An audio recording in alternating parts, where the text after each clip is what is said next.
The SciComm Collective acknowledges the Whadjuk people of the Noongar Nation as the traditional custodians of the lands we study, write and record on, and that their sovereignty was never ceded. Hello and welcome to the SciComm Collective. Different useful knowledge in different areas. The joy is sharing it. Making science accessible. The ignored final step of the scientific method. Every different perspective. Science is culture. The SciComm Collective, bringing science and science communication to you. Welcome back to the SciComm Collective. My name's Emma, and today I'm here with Krishna. Hi. And Avantika. Hi. We are all students at UWA who have been doing science communication. And in this episode, as part of our winter short series, we're going to be listening to Krishna's podcast episode that he created for one of the units. It's a little bit different because the discussion is going to be really about identity and the things that have stood out to us. And I'm really excited to get into it, how we can talk about cultural practice, lived experience, and where our different backgrounds are and trying to learn across those differences. So without further ado, I will ask Avantika to kick off the discussion. We will then listen to the podcast and have a chat. Yeah, definitely. Thanks so much, Emma. My name is Avantika. I am originally from India. I was born there many moons ago, and we migrated to Australia around 20 years ago now, actually. I identify as an Indian Australian. As you can tell from my accent, I have an Australian accent. However, I still feel quite closely connected with my Indian roots. We go back to visit every 2 years or so. A lot of my family's from there. So yeah, Hari, did you want to introduce yourself as well? Yeah, I am from the northern parts of India, in a place known as Gujarat, but I was born in England. But I spent most of my life, I would say, in Australia. So we all have some similar kind of interests, and we also have some very different identities. I love that. Yeah, because Hari's from North India. Yeah. Yeah, and I'm from South India. I'm from Kerala. So I think it's also interesting between our two cultures, and we'll get into this shortly when we play this podcast, how some of the cultural and traditional values of North India are very different to South India. But yeah, I guess without further ado, Hari, do you want to talk about your podcast? So my podcast was on hybrid identities, and it was through the dance medium of Kathak. Even growing up in a British background, I didn't know a lot of my regional language, which is Gujarati. And Kathak was actually a medium by which I could connect with my Indian roots. And Kathak in itself has taken on many different cultures across centuries, you can say. It happened as a traditional dance form where people would go around and play different instruments and tell different mythological stories. Then through the rule of the Mughal era, it took on elements of Persian music. And there we saw a paradigm shift where Kathak in itself as a dance form had fundamentally changed from its Indian origin roots. And it took on aspects of new culture and different identities. Do you practice Kathak? Are you a Kathak dancer? Every day. Oh, wow. Okay. So this has actually been a medium for which I can connect back to my roots, but also navigate different cultures and identities. Yeah. Shall we play this podcast?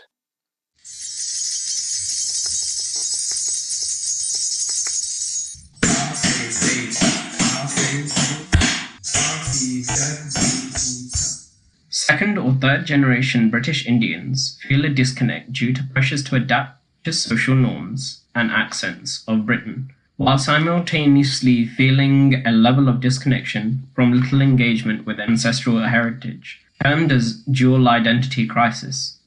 Growing up with dual identities is different. Music and dance have been a way of constructing, practicing, and expressing cultural identities among the masses.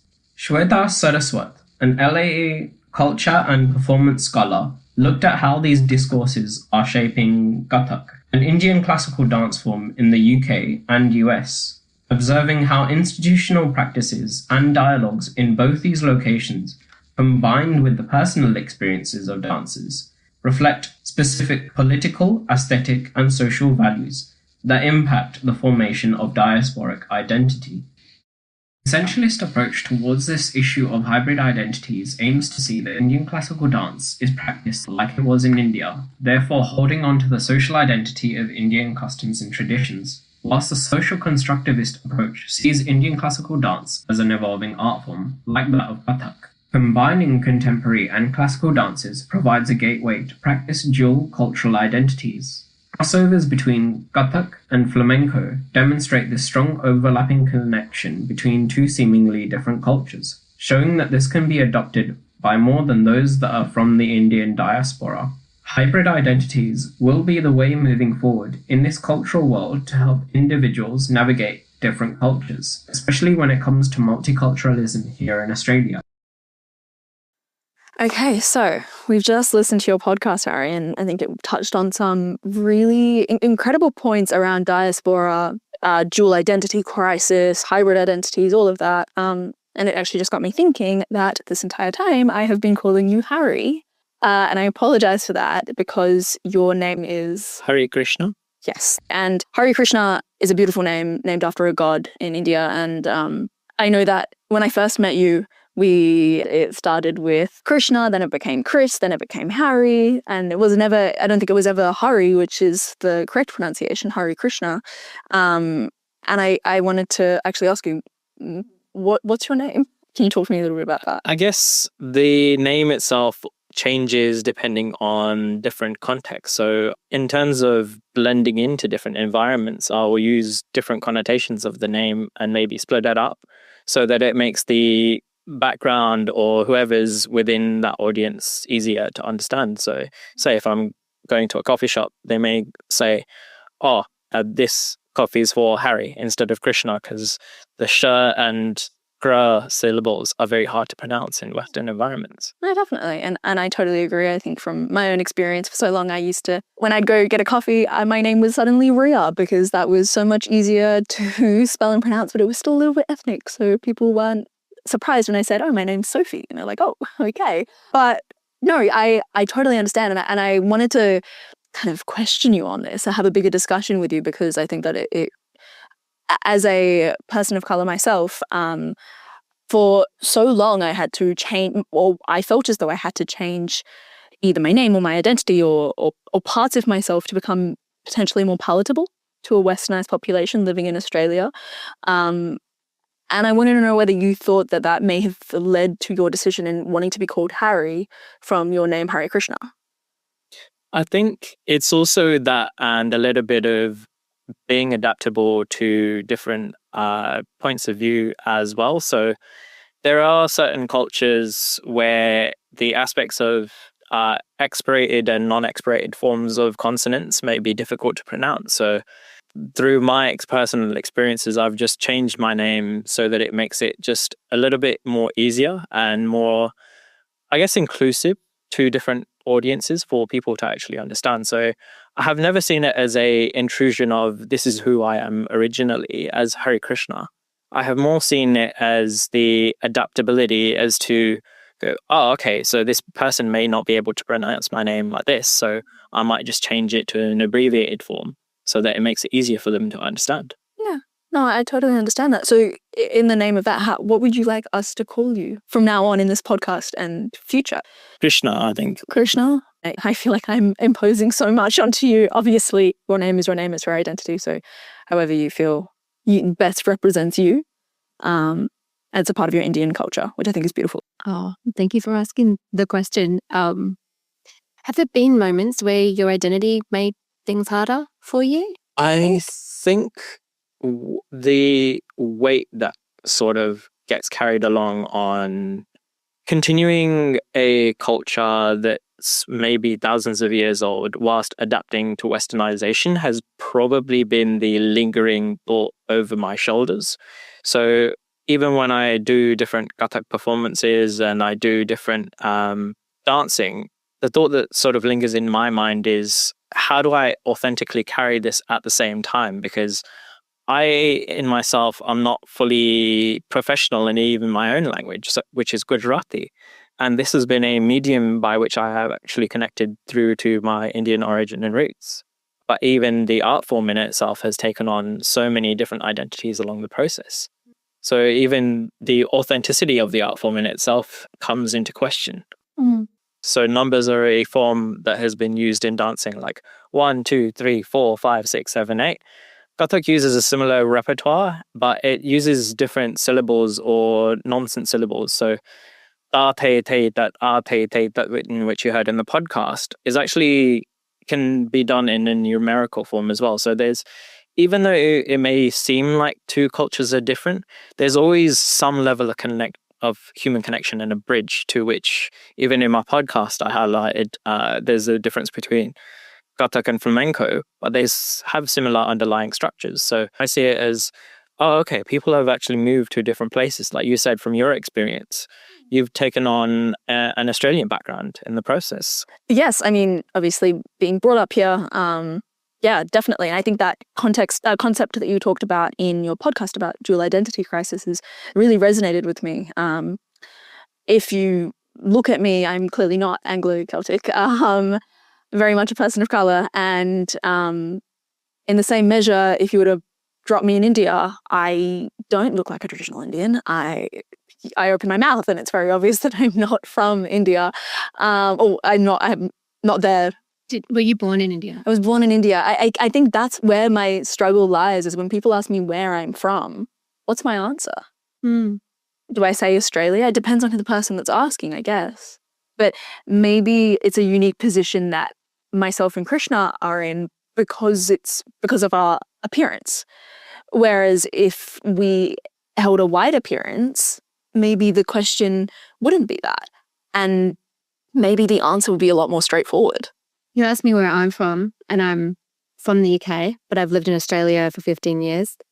Or I'm British Australian because I have dual citizenship, and that wasn't difficult for me to get, and my country lets me do that. And there are some places that you can't. I don't have an accent really that sticks out. And so hearing what you're saying, it really shows the difference that different people encounter just literally based on what you look like. And that's... I know, yeah, it is crazy. It's crazy that is what changes and what makes the question so much harder to answer. Like, where are you from? It's like, well, Australia, right? And like, where are you really from? I guess India is the answer you're looking for. So such a layered question. It is. It's a crappy question to follow them up with, where are you really from? It is so loaded. It's asking a question that you feel like you can't ask directly. It's saying, well, I don't really believe. I don't believe you 100%. But I guess that's, I think, where this dual identity crisis comes from. It's like, where am I really from? What resonates with me?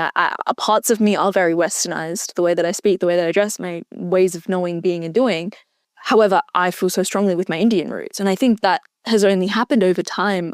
I'm not sure about yourself, Krishna, but I feel like growing up, especially growing up in Australia, where maybe back in the day we weren't as multicultural as we are today, all of my friends were Anglo-Celtic. They were all very westernized in their ways of doing things. And I think that I always felt such a disconnect from that, where I almost had to just force myself to be a certain way, to be accepted, or change my name, for instance, the way that it's pronounced or whatever it may be.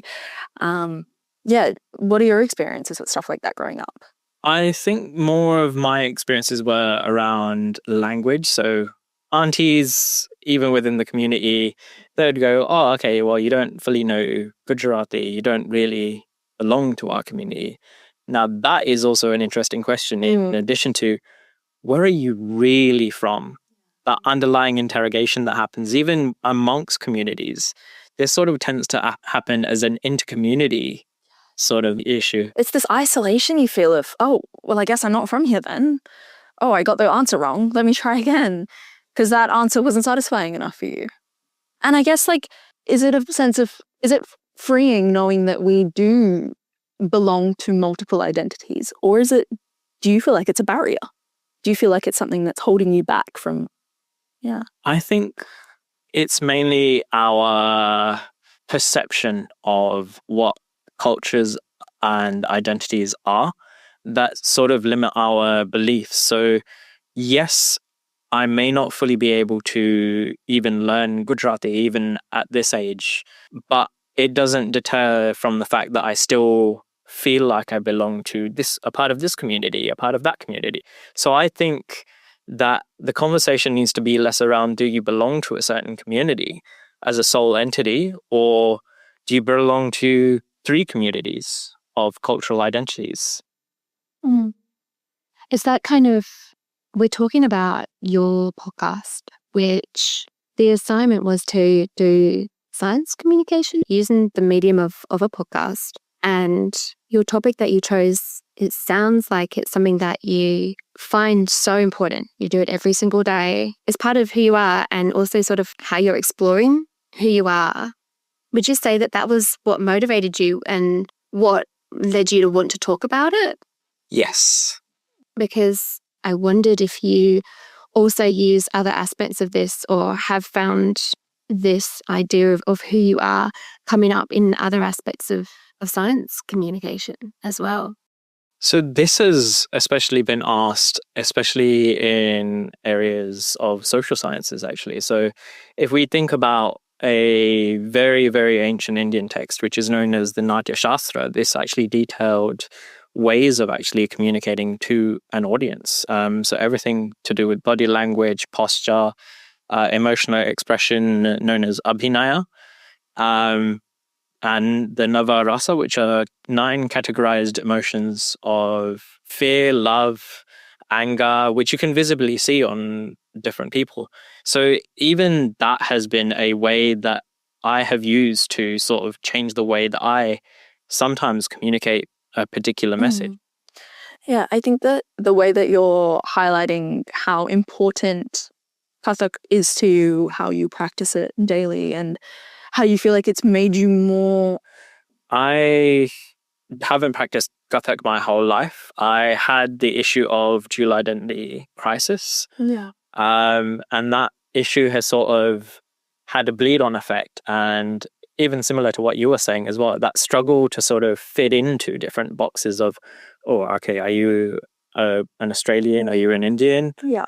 And then knowing that an art form from India has taken on different identities in and of itself actually challenges that. Definitely. Yeah, it challenges those labels and the boxes like you talked about, and I think it ultimately, please correct me if I'm wrong, but it ultimately made you closer to your identity and brought you closer to a part of yourself that maybe you were who you were truly. And I totally understand it. I think that the older I get, at least, I think growing up, I felt this level of internalized racism of wanting to be a certain way, wanting to look a certain way, act a certain way, being an Australian citizen. Thought as though, yeah, I'm going to be Australian, whatever that means. And in every day, I work towards regaining and re-owning a part of my identity, which is my Indian culture.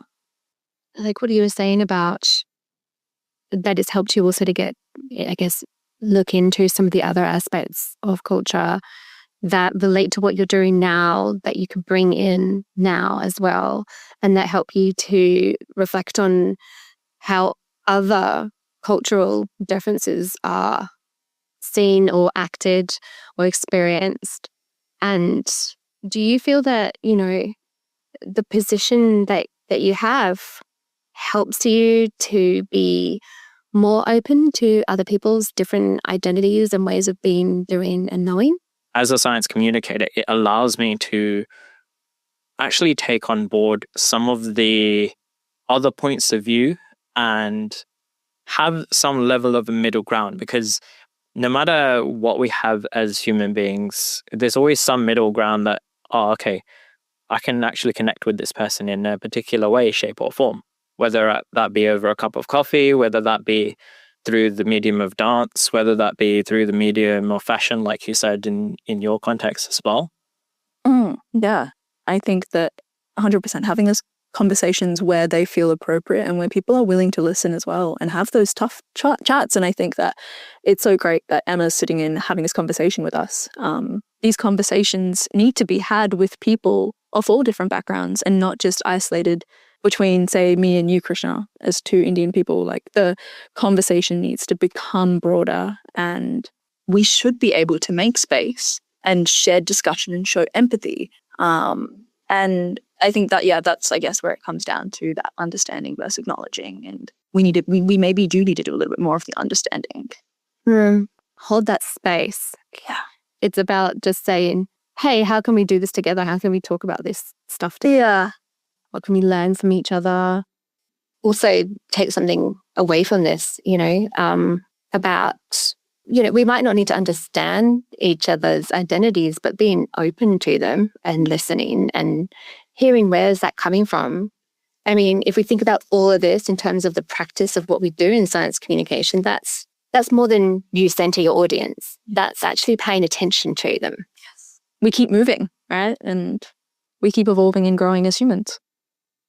Thank you for having me here with this conversation. And thank you to Krishna for sharing your podcast and for, being happy to have this conversation with us. Definitely. I honestly thank you, Krishna. I think that all of that, it can be confronting sometimes, but I really appreciate both of you making this space feel so warm and welcoming and open. And I think it's great. It's incredible. The conversation needs to be had more.